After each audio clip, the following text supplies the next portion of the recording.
O tópico deste vídeo dá sequência ao que chamamos dos 6 Cs da experiência e gestão, e nele a gente aborda o segundo C, que é o da clareza, com relação às metas que qualquer gestor deve possuir. Mas antes de falarmos em clareza sobre metas, vamos ter que esclarecer o que a gente entende e define por meta. Uma meta define alguma coisa que se encontra num ponto futuro e que deve ser alcançada. Representa por essa razão um desejo e uma aspiração. Por exemplo, numa viagem a meta é o destino final, mas uma meta também pode significar um sonho com um prazo de realização. Então, metas devem significar algo que que quando alcançado vira efetivamente uma conquista, uma vitória. Mas é curioso que mesmo sendo tão importante, as empresas e as pessoas têm dificuldades em defini-las. Mesmo quando são definidas, no instante que apresentam dificuldade em ser alcançadas, as empresas e as pessoas mudam as metas ao invés de mudar a forma com que elas devem ser conquistadas. Então, quando a gente fala em clareza com relação às metas que cada gestor deve possuir, estamos falando tanto das metas pessoais como as metas da organização em que ele ou ela trabalha. Para gerar a felicidade geral da nação, essas duas metas, a pessoal com a da empresa, devem estar em harmonia. Se a gente voltar para o nosso vídeo anterior, a gente pode dizer que a minha causa pessoal deve ser compatível e alinhada com a da organização para a qual eu trabalho.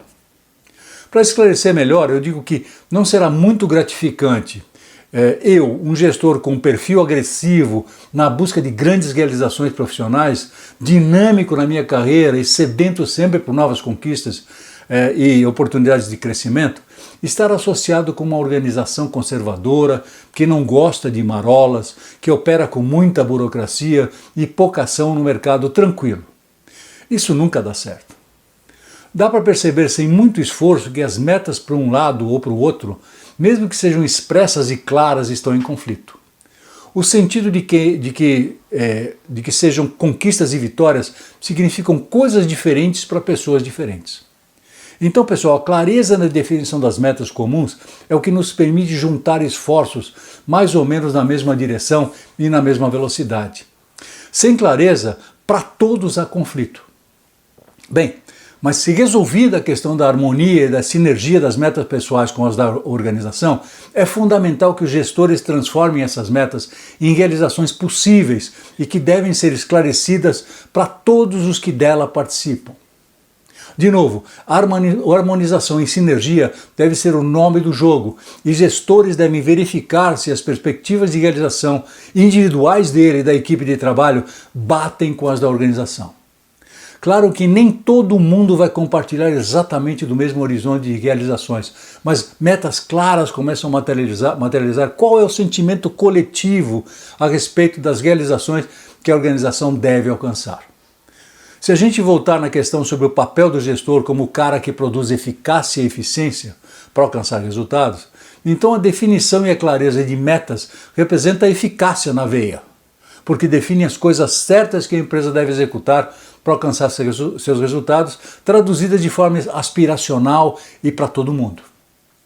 Isso fica mais fácil ainda de se fazer se vier embalado por uma causa envolvente e que gere muita credibilidade. Aqui cabe uma palavra de esclarecimento. Muita gente faz confusão entre meta e objetivo. A gente pode dizer que as metas definem o destino numa viagem e os objetivos estabelecem o passo a passo de como a viagem deve transcorrer. Em outras palavras, os objetivos são o detalhamento de como a meta será alcançada. Pessoal, vamos falar ainda muito sobre metas e objetivos nessa nossa jornada de transferência de experiências e conhecimento. Continue nos seguindo, porque no próximo vídeo a gente conversa sobre o terceiro dos 6 Cs da experiência e gestão, que é o C do compromisso. Até lá e obrigado.